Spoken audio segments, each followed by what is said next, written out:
What up, Triple H Podcast? Today we have an awesome guest. His name is Corey Craig. He runs Cool Beans Comedy out of LA. What I love about him is he's so authentic. He's cool. He's an awesome guy. Super handsome. And we really get down to the meat of things and just talk about story, personality, finding yourself, accepting who you are.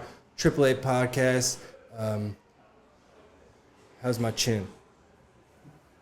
Hey,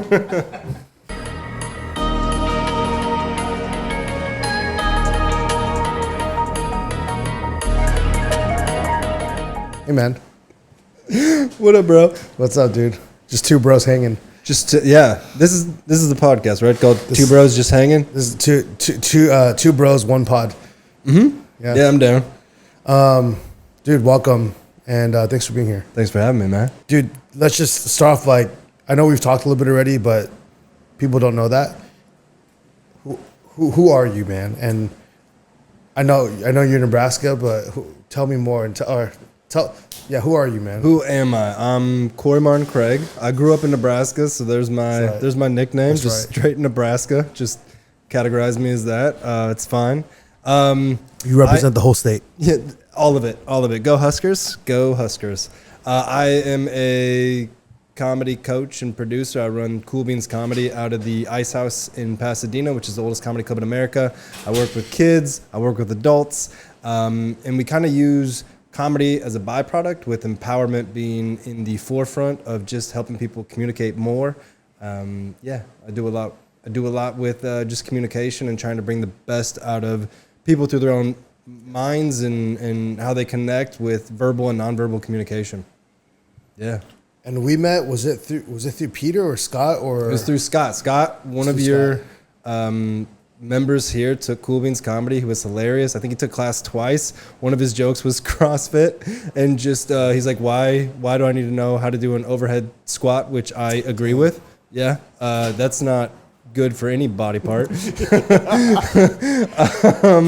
And you hit me up and said, hey, Scott really recommended you, and I came and got to work with your incredible coaches, and we did some improv to kind of loosen up and work more connective with your clients. And I think I've been back 2 or 3 times, and now we're connecting on a podcast level.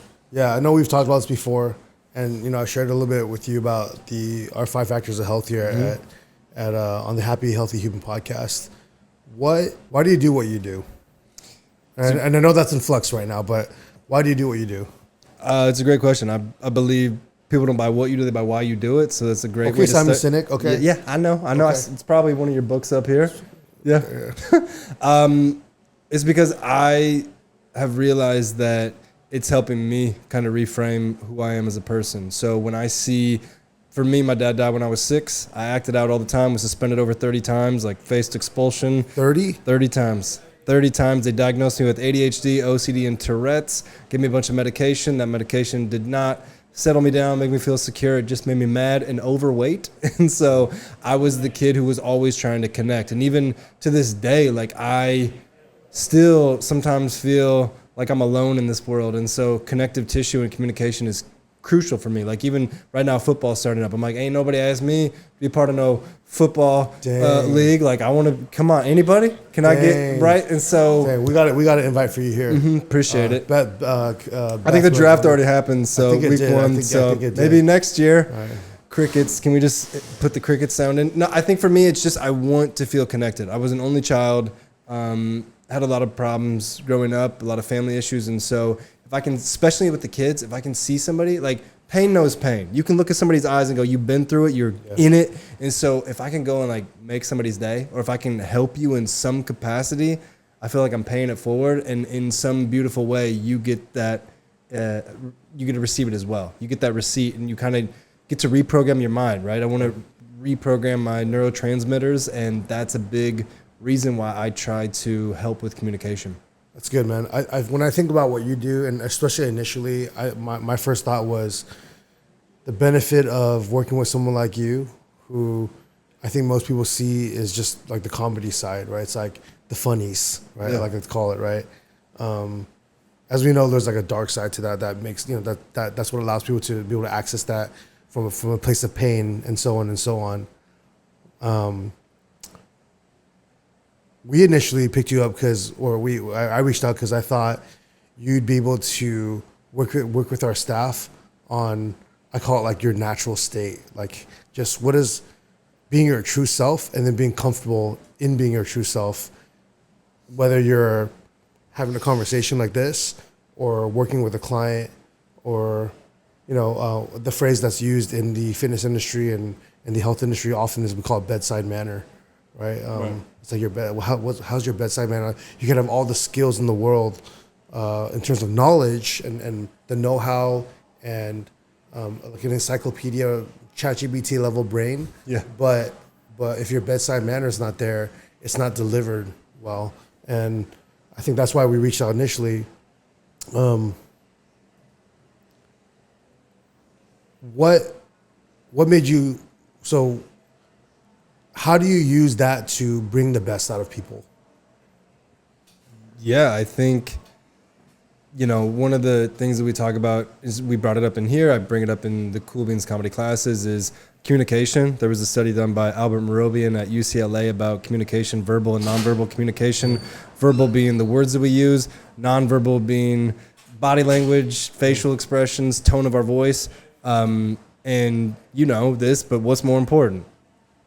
The nonverbal, right? So 93% of that. So I think for me, what's so beautiful is like with stand-up specifically, it's not necessarily about the words that you use, right? Like, because if 93% is how I'm connecting to you, is it the confidence? Like, you don't want a comic to be on stage and be like, so the punchline was, what? You got to have some confidence. And so I take that comedy, then I use it in the business setting. Like, I've coached so many businesses from, CrossFit to just biochemical companies, right? It's crazy. So it's just being comfortable with who you are. Why? You're asking why did I do this? Yes. I think I know why you, if I understand you correctly, is for you, your story, it's ties back to your childhood story, right, of how you grew up, and your why is tied to helping that version of you, and you as you're stepping into growing into who you are today. Right. That's a big part of your why. But how do you feel like that impacts the world? Why does that? I guess in your view, why is it meaningful work, not just for yourself, but how does that impact the world? I mean, it's a ripple effect, right? Like, you want that connection. Like, I always try to, like we were just talking about, I was just in Europe. Like, I love talking to anybody. Like, if you give me just even an icon, I'm like, how are you? Talk to me. Because I think it's all too often, especially in this day and age, like, we're focused on ourselves. And yes, I do think we need to get all comfortable with being with ourselves. That's my biggest problem in life, is just how do I find contentment just with me. But this connective energy, I feel like most people are the opposite. Most people just, they don't know how to connect. And so I think it's important because it helps with everyday life. Like, if you can do one scary thing, like make eye contact with somebody, or go talk to somebody that you find attractive, be like, what up and stuff. Or you want to learn something from somebody. Like, there's no shame in being like, there's something that you do that's beautiful. I want to know something about that. So go up and just ask that. So I think it's really just comes back to fear, right? Like if in this day and age, you get on the subway, I was in Europe, or even subway LA, New York, people are so connected to just themselves. But realistically, what you have, what's so beautiful here is it's a tribe. We are tribal people, right? Just in just who we are, right? Culturally. Sure. So, the blue zones, everything, you want to be around people all the time. So if you are not getting that, you got to go and get it, right? There's nobody coming to save you. So if you get that opportunity in the day to go and make connection, to go and talk to somebody, to put out good energy, I think it comes back to you too.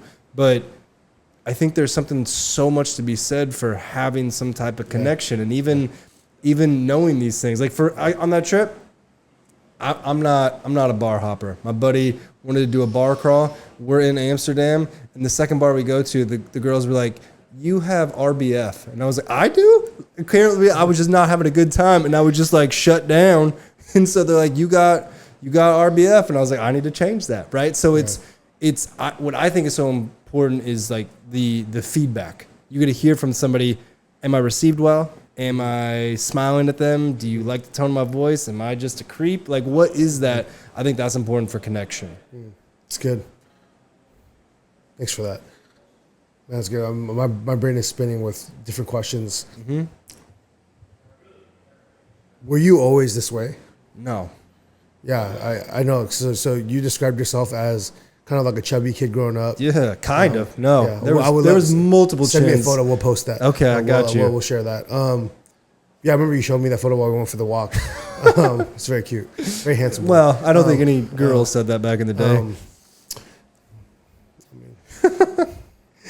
Very cute. But yeah, man, I walk me through that because I get that. And I think I look at my life and I know that I'm nowhere close to the person that I used to be 5 years ago, and then 10 years ago, 15, so on, right? That's like the natural evolution of a human being, and assuming that you're growing, right? Or otherwise you're stuck. What were you like growing up, and what was it like to? You're someone that we all crave human connection, right? We all crave it. I'm naturally more introverted, so I crave human connection, but rarely ever in a group setting, like a large group setting. Though I don't like parties or large parties. I love one-on-one conversations, which is why I'm able to do this. But I don't like going to like the death of me. I'm so sorry, but like I don't like going to like a chamber of commerce meeting, or like a networking, or like a mixer, or one of these type of things. Like I'd rather have you like pull my toenails off. Sure. Like it's like that would be probably less painful than me sitting there and like pretending, because naturally galvanizing with people that I'm not. It's very challenging for me, right? Yeah. But yeah, we all crave human connection. How do you outgrow the Corey that was? And tell me, like, when obviously you craved human connection growing up. What was that like for you? Your experience growing up, and how did you create that for yourself? Because I know there's a lot of people that are like you and like me, where we grew up like I was shy. I was incredibly shy. My parents are immigrants, right? So just like there's culturally we're quiet. I'm quiet, but what was it like for you? Growing up, my initial instinct was to tell jokes, so that way you didn't know the pain that was inside. Because right, comedy's tragedy plus time. Comedy's tragedy plus time, right? So you're sitting on that, and now I can like look back and go, nothing can hurt me. But back then I was absolutely fragile. So I was one of two things. One, I was just over the top loud. Ha ha ha, life is good. I'm now the fat kid because they gave me medication, try to fix my problems. It didn't do anything but just make me hate myself more. So ha ha, life is good. Yeah, call me double, triple C, whatever. You know what I mean? Like just because you got to make fun of yourself. Or when I first got to meet people, I was more like you growing up. I was super shy because I was sussing out the situation. Are you going to hurt me? Are you going to... There was no middle ground. I couldn't just have this right in here because it was one of two things, right? There's that TED talk about the 3 circles. I could never be the middle, right? I was either super shy, who are you? Or what up guys? How? Like, because you can't see me. I'm not going to share this with you. That was my protective measure. And over time it sucked because I was always by myself. Every kid in school knew me, but I didn't fit into a single group. I didn't have the friend group. I didn't have any of that because I was still searching. And I was like a hurt kid. And kids who are behaviorally challenged and dealing with all that, they generally can't fit into groups. And they're generally causing more problems. And that's my 30 suspensions and my good friends, the ones I talk to today, they're not my high school friends. They're my special ed principal. You know what I mean? I have her on speed dial. So when I went back and spoke and did my keynote last month, that's who I hung out with. You know, my Spanish teacher who let me come to her class at lunch and feel heard and seen, and like I had a friend. So over time, you see these things and you start working on yourself. And I honestly think a lot of my comfortability with myself came from a lot of the deep work of EMDR therapy, talk therapy, just doing everything I can to try to get rid of all of that pain that was been inside. Because much like working out, if you got a knot, you got to dig it out. Sure. And that's what we don't talk about, I think, in the mental health of everything. You know, psychology, you can't diagnose what causes depression. It's not like you tore an ACL and then go, oh, that's how we need to fix it. It's not that simple. Yeah. So for me, it just has been a constant effort. And that's why I love talking with you, and even the walk that we had. I think mental health should be more like physical health. If I'm going to go to the gym and I want my body to look a certain way, I got to put that time in every day. Same thing with the mental health. And so that's been a big key component for me, is that daily writing, right? The daily morning pages, and just I write down 3 micro wins from yesterday, 3 things I love about my life, and just try to like reframe that for me. Because at the end of the day, that's really been the biggest breakthrough for me, is nobody's coming. Nobody's coming. It's just got to be me. It's just got to be me. And hopefully one day when I can get comfortable with myself, then hopefully one day I'm finally ready to have a partner, have kids, you know what I mean? And like do those things that I guess I had been kind of almost in this childlike state of just running, because that's all my life. If we go back to my adolescence, you're asking why I was, because I was deathly afraid. I was deathly sad. I was deathly just in immeasurable pain. And it comes to a point where, do you want to sit in the pain, or do you want to set a goal and go for it? And my goal is I want stability. I want stability so bad. And so if you were to ask me now as an adult, if I didn't have all that stuff happen to me as a kid, I probably wouldn't be in entertainment. Because why did I have all that? It was external validation. The ha jokes was, please tell me you like me. Please tell me I'm accepted. And now I don't have that. Now it's me trying to say, I want to look in the mirror every day and go, I see you. And that's how I get to talk to myself, because I didn't have a dad. Dad died when I was 6. So this is my chance every single day to be like, hey, have a good day. I love you. Every morning starts with, today's going to be a great day, period. I write that. And that's what I have to keep going with me. And it's tough. It's hard. Like we talked about this, tribal. Like I so badly wanted that. I so badly wish I could call a dad today and be like, how do you approach life? Or can I please be part of a fantasy football league? Anybody. I mean, like you want to feel that connection. And so I'm trying to start with giving it to myself. And I'm really trying to get to my intuitive nature of what makes me happy. So that way I can take steps to find more of that stability, which is what I didn't have as a kid. So very long-winded answer, just to say I'm working on it still to this day. I'm no success story, but I really do hope to keep putting out the good energy. I didn't expect this conversation going this way. Something that you said really kind of stuck with me. What I sensed was there's a layer of personal responsibility that you have, where you said, I'm trying to become someone that it's like basically I can get married, date, or be in a serious relationship, and then eventually get married and have a family and all that. And it seems like you're like trying to work. It's like there's a sense of like I'm a work in progress, and there's a sense of also arriving, and the arriving point being, at this point I can be married or start that. Like what does that look like for you? How I arrived there? Yeah. What are you defining that? Because and it's just to paint you a picture of context. Yeah. Because this is really candid. I didn't know we'd be talking about this at all. Yeah. But like I've been off the market since I was 17. Good for you. Right. Good for you. Braggart. It's a strange flex, but not because but it's because I was literally started dating my wife when we were honestly children, right? We both have very interesting backgrounds, both strong trauma backgrounds that we're both still in our late 30s working through. Yeah. And a lot of your story I relate to a ton. Yeah, right? yeah. Just tons of things resonate. But when I look at and the reason why I'm asking you this is I'm genuinely curious. Yeah. Is there was never for me, I guess I always had a fear, and especially when she went to college, of like, oh, she's probably going to dump me because she's going to find someone that's better looking, in better shape, smarter, all these reasons, right? Not possible. Not possible. But as I'm going through that with her, there's that sense of like early in my relationship, there was a lot of I'm playing not to lose versus playing to win, if that makes sense.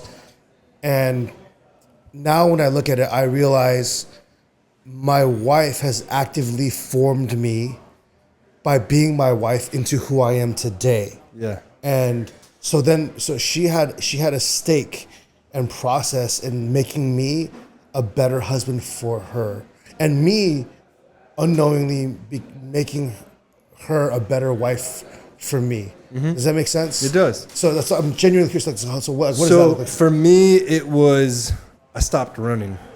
I truly stopped running this year, and I honestly think it's probably happened this year. Physically? No, not physically, emotionally. Yeah. Okay, I'll never run unless it's on a basketball court or you chasing me, man. I'm not trying to run. Like I love what you guys do with CrossFit, but I'm not doing it. You're not making me run. I can't. I'm too tall. I just can't. That's just me. That's what makes you good at running. Well, we're gonna agree to disagree. No, I just stopped running. Like I think I lived in this kind of like childhood mind of like I basically made a cocoon around me from a very early age, and I just carried that through. You know what I mean? Life's gonna be okay. Everybody like I think it took ownership. Like really stepping into adulthood, I was able about a year and a half ago to finally get my mom to move back to Nebraska so that way she could focus on her because I really did kind of take care of her.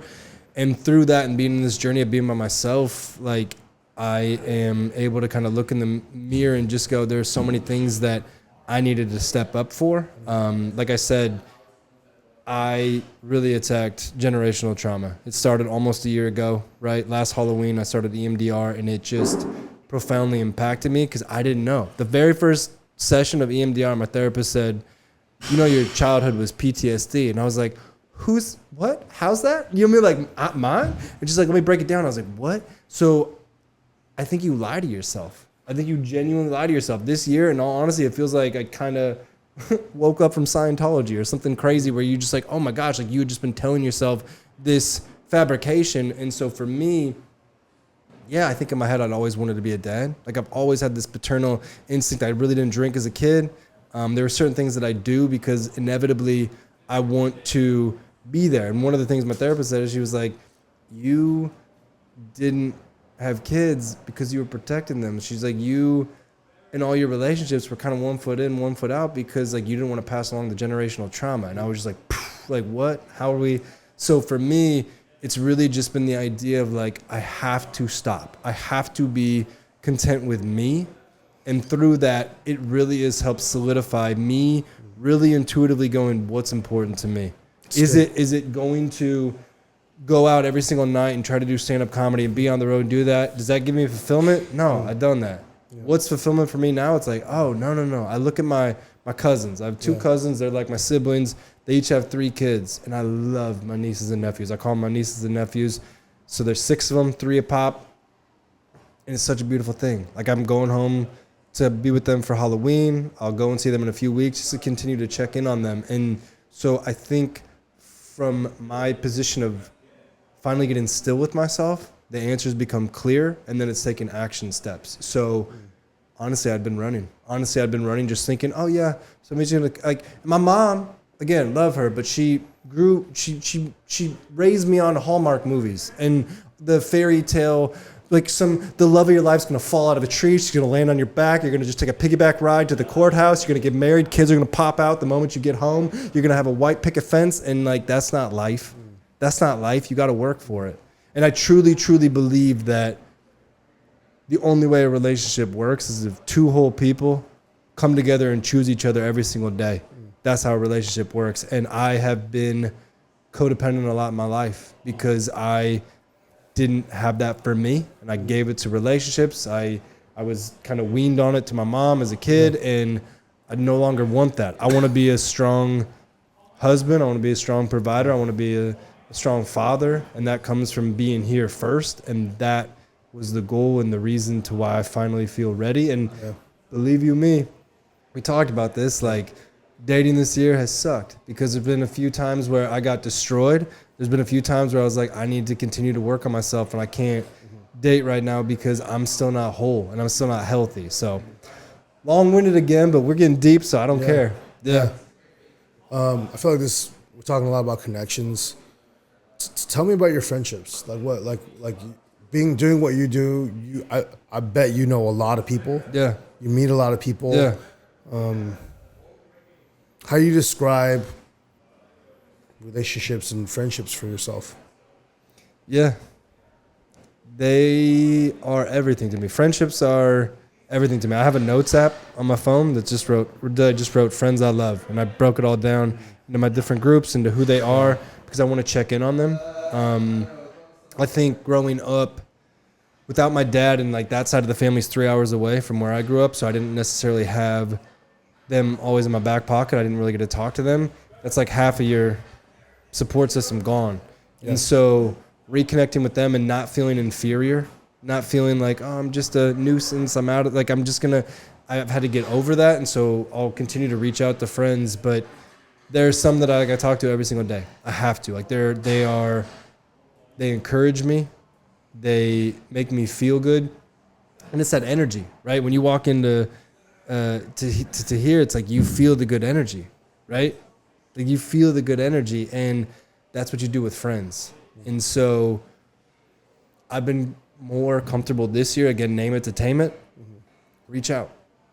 There was a day last week I was like, I'm not doing well. I don't want to be by myself. Like, can I just come over and I'll literally just sit and I'm gonna just read my homework, and can I just do that? And so I think being comfortable with speaking what's on your mind, but then also knowing too, one of the big things I learned this year with friendships and just like relationships, boundaries. They go both ways. I don't need to overshare too much with you from my direction, because somebody has to earn that. And then also, are you meeting me? If I'm checking in with you all the time, but you're not checking in with me and you're not meeting me, then that's not equal, and I don't need to put as much into it. So that's good.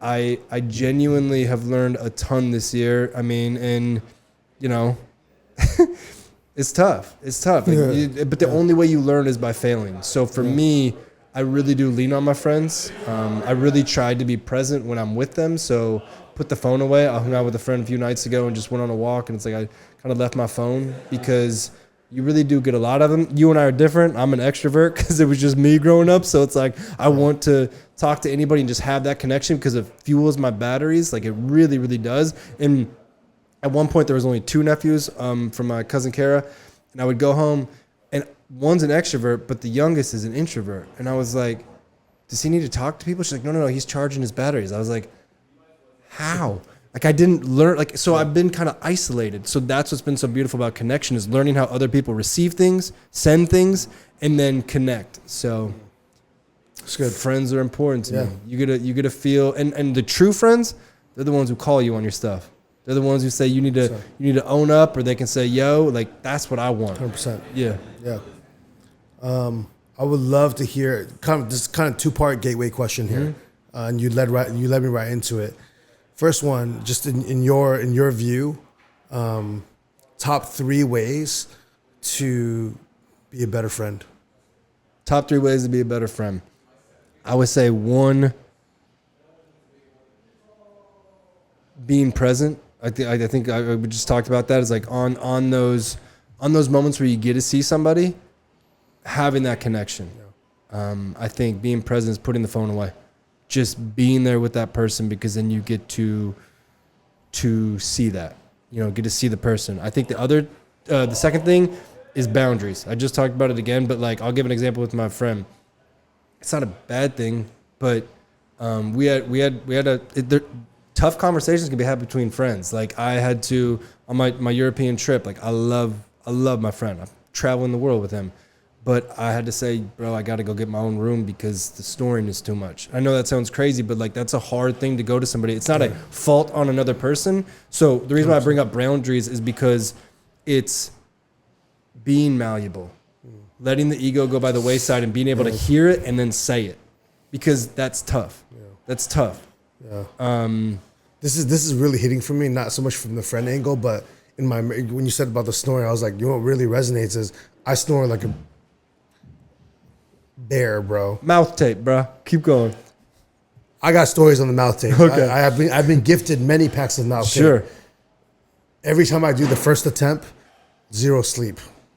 But I heard you're supposed to get past like a week of it, and I'm like, by like day 3, I feel like I'm being tortured by the CIA, bro. Like, sure. It's like and sleep deprivation is a tactic used in military warfare. Now I'm like, I can't do it, but it makes me think of like my wife. So like, we very ever rarely start in bed together because she's like, you're gonna snore, so let me get some rest on the sofa, and then or vice versa, and then like I'll join you later. And then me being a super needy trauma person is like, man, we're not gonna go to bed together. You don't love me. Yeah. Like, man, is our marriage gonna last? Bro, I spiral, bro. Yeah. Right. And it's an active thing we're legitimately working through right now, right?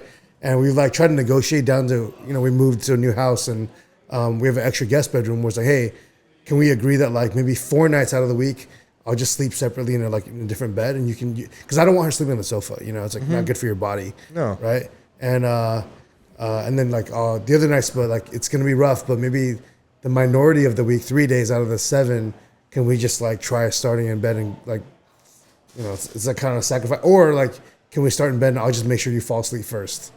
You know what I mean? Which is tough because we have 3 young children. So, but it made me think of that when you were sharing the whole, like the boundaries thing, where it's like, you know what, like, because you're just doing that with a friend.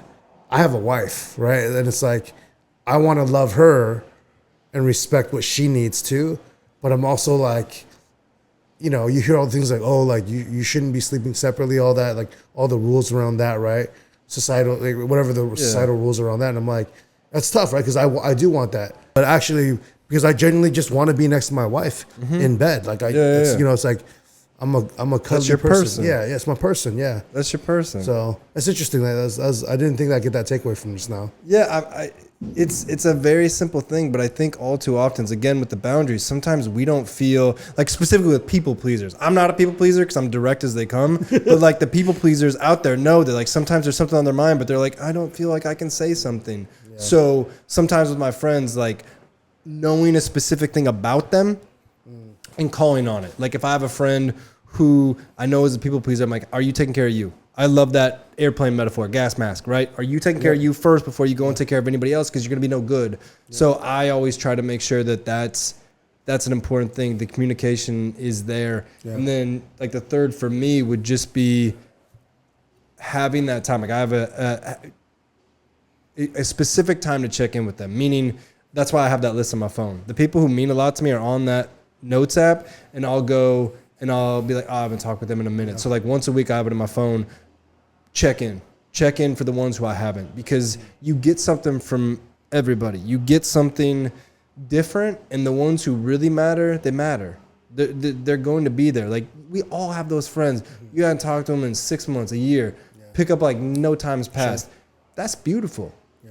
But if they mean something to you, maybe you need to reach out. And I think all too often we get caught up in the same grind of life. Yeah. You have to change those things to appreciate them, and it's really important. I want to continue to get better every single day, and I want my friends to be able to hit me up and say what it, and you also want to be wanted, So I want to make sure I reach out and still be thought of. It's good.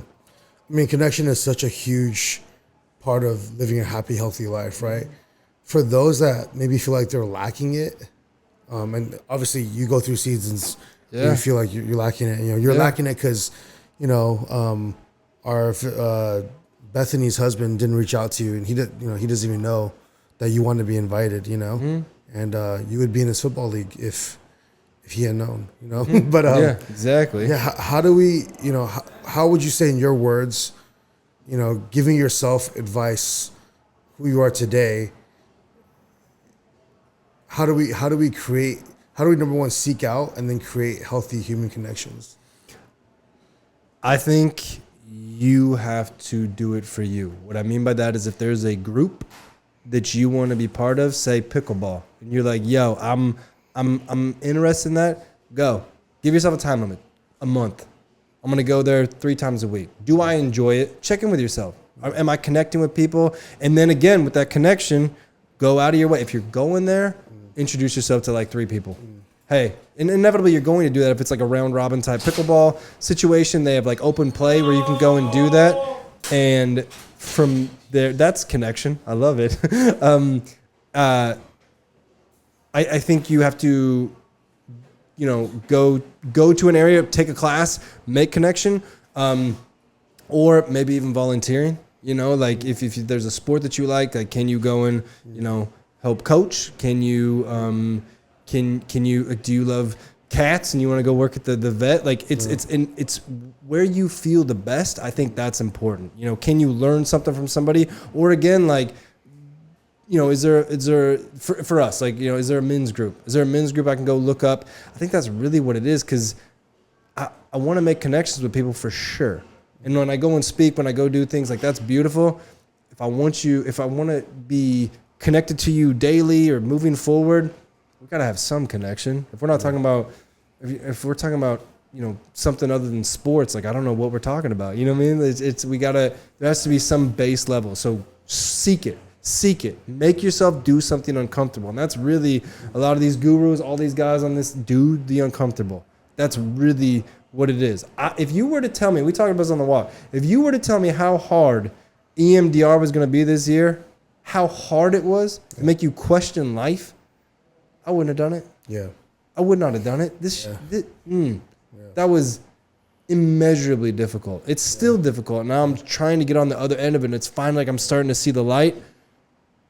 But you got to do it for you. How bad do you want it? There's so many adults that are still walking around in kid mindsets. Yeah. How bad do you want to fix it, and how bad do you want the connection, or do you want to sit in it? Because at the end of the day, you're in control of you. Do you want to complain about it, or do you want to conquer it and take action?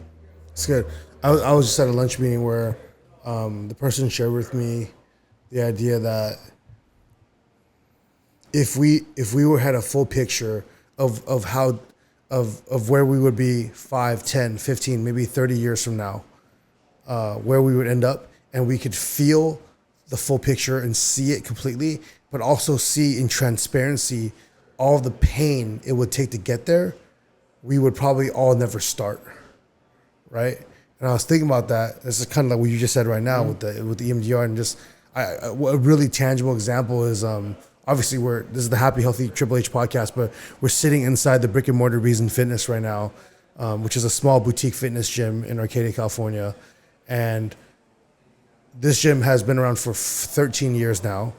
But if you had told the 25-year-old version of me, or the 23-year-old version of me, 2 years prior to me signing that lease, what the next 10 years would look like and how hard it would be, I don't think you and I would be here talking today, right? I would say, actually, that's not what I would want. I would, like, when people ask, like, oh, would you, like, if you could go back, would you do it all again? Like, it's like crazy. Like, it's like I feel embarrassed to say, but it's because I'm self-aware enough to know my tolerance, and I don't think I'm strong enough, if I had known, to be like, yeah, you know what, I would choose that again. Sure. If I genuinely had knowledge of it, the pain that it would cause my family, the fights I would have with my wife about being gone from 5 a.m. to 9 p.m., not just for a week or for a few days at a time, or a few months at a time, but for years at a time, right? And the growing dissension in that relationship, which is not the case now, right? And if you can lay that all out before me today, 15 years ago, I'd be like, yeah, I'll get a day job. You know what I mean? Yeah. So it's almost kind of good that we can't see the cost up front. Yeah. Chop wood, carry water, right? Every single day you got to step up, and you kind of have to go through it. Yeah. And I think inevitably the people who quote unquote successful are the ones who do it anyhow, right? And the ones who they want to get better.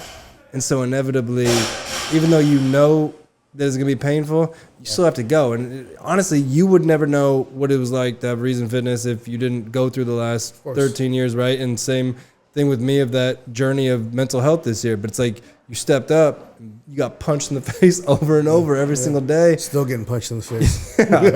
Yeah. You know, but in the end, hopefully that's worth it. And in the end, as long as it continues to ring true for you, you know, because if not, you can pivot. I'm kind of in that position, you know, right now in terms of the entertainment industry. Entertainment industry is in the trash can. It is. Like AI with everything, like all the jobs, like the strikes, everything. So it's like, do I still need that external validation? No, I want to find it for me. So what is that next step? I can still affect lives, and maybe that's where I'm going towards. But it's continuing to check in with you, because at the end of the day, all the answers come from within. Wow, that's good. We talked mostly on the pillar of connection today, the factor of connection. How does a guy that is as high energy and extroverted as you, how do you rest? How do you rest and recover? Such a good question. I'm not kidding you. I slept 9.5 hours yesterday. I was like, I need this. And my new thing is I do not have my phone at bedtime. So I'm one of those people that just goes nonstop. The moment I wake up, it's like go, go, go, go, go. There's never really any chill. So for me, now it's at bedtime. So I'll put the phone away and it's just me sitting with my thoughts at nighttime, kind of having that time because I think I sleep better, sleep so much better. So my rest just comes down to making sure that I can fully recover. And that's, I know I generally sleep about 8 hours, but if I don't have an alarm, if I don't have anything else in the bedroom, then I'm solid. So having that time to just fully relax is crucial for me. And I feel it. I'm a dick. I'm a dick if I don't sleep enough. I don't have the happy energy. I just don't.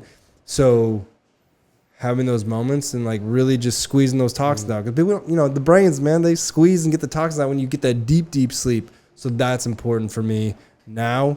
And then also kind of use my words too. Like sometimes if a friend wants to hang and I've made plans with them, as much as I love them, I got to put me first. And that's really, again, that airplane metaphor of like, I just need to go and rest. I'm sorry, I got to cancel it. Schedule it again. Be there for my friends. Like one of my friends recently just finished his cancer treatments and he wants to go celebrate. I'm down. We're going to do it. I just got to find that time. So it's just making sure that the rest comes first. I don't think there's anything more important with yourself than sleep and rest. So that's kind of where I'm at right now in my life, is making sure there's no distractions at nighttime and I get that full 8 hours. That's good. Any other tips and tricks? In terms of sleep? Rest and recovery. Listen to your body. Listen to your body. Some days you're in there and it's just not working. Okay. I feel like that's such a common piece of advice. Like I agree. Mm-hmm. I've said it, and then there's like saying it and knowing that, and then like living it out in practice. What do you do to be able to listen to your body tangibly? Honestly, it's that morning meditation for me. It's that morning journaling, because then I get to really just talk to myself before anything else is awake. It's the very first thing. And in a weird way, it's like, it's almost as if wise mind the way I write, wise mind is talking to younger Corey, the young fat kid, just wanting acceptance, wanting people to love him. You know what I mean? It's just like, hey, you okay today? What are we doing? And so if I'm having a day where I'm not doing well, then I need to go, cool, what can I do that's going to make me happy if I'm emotionally down or physically? Okay, cool. Then maybe, like last Saturday, for instance, I went and helped like coach a basketball game in the morning, and then I went to the gym and I was dog tired, and I was like, cool, we're just going to make an agreement, 30 minutes. Hit as hard as you can, legs, be out. So at least I had that parameters. So I guess it's just making... that's like your minimum effective task. Making that positive thing effective dosage. Yeah, that's what I'm going to do. But it really is just knowing who you are. And like, again, I think it all comes back to your goals. What's important? My therapist last week, she was like, I'm going to need you to do yoga. And I was like, man, I got to go talk to her later today. And she's like, she's going to go, did you do yoga? And I go, next week. So I gotta figure that out. But it's really just aligned with what your goals are. Do you want to go hit a WOD? Do you want to go to the next CrossFit Games? And you know what you got to do, and that comes with the sleep. Because we can schedule it. You know how easy it is to go to bed and just with a Netflix and then fall asleep with the phone still going? That's easy. The hard part is putting the phone away and being with your dang self. I hate it, but it's making me better. It's it's helping me be comfortable with myself. And two, it's helping me get better quality sleep.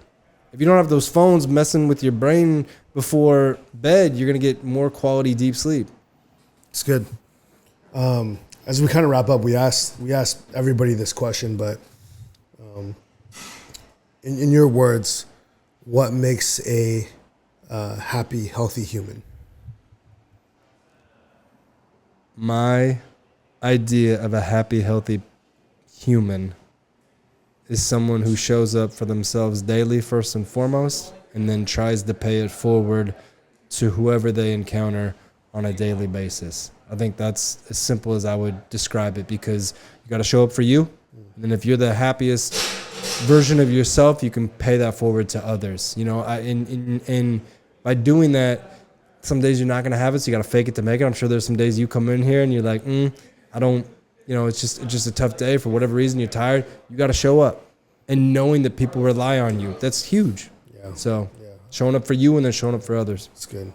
Yeah, for me, I think for me, it's on those days, it's reminding myself that I'm on a mission, right? It's like, this is the mission that I've been given or prescribed to. Mm-hmm. And I mean, it's crazy to sound, but I rarely ever have days where I'm like, this is a very bad day. Like I mostly have good days, but I think, but it helps that I'm just around the right people all the time, right? On a daily basis, right? I've never had so this is going to sound kind of crazy, but I've never had like a workplace environment at least for the last 10 years where I show up and I'm like, oh, I got to see that guy, right? But that changes your quality of life a lot, you know? Yeah. So yeah, gratitude. It sounds like that's a mantra that you kind of live by. Is there any other mantras that you live by? I love John Wooden's "Make Each Day Your Masterpiece." Basketball was huge for me growing up. Like, that was my escape, and so I just loved the idea that stack each day, make each day your masterpiece. How can you do that? He has his 9 promises to happiness. Like, I really do feel as though, take it one day at a time. And some days suck. Go to bed. Yeah. Tomorrow's a new day. Yeah. Right on, man. Yeah. Well, thank you for joining us, man. This is really insightful. I'm almost certain there's going to be a part 2 where we talk about a lot of different stuff. But where can people get in touch with you? Yeah. Cool Beans Comedy on all the socials. And then I'm at Corey Martin Craig. Yeah. So, cool. Yeah, hit me up, whatever. Right on, man. Thank you so much.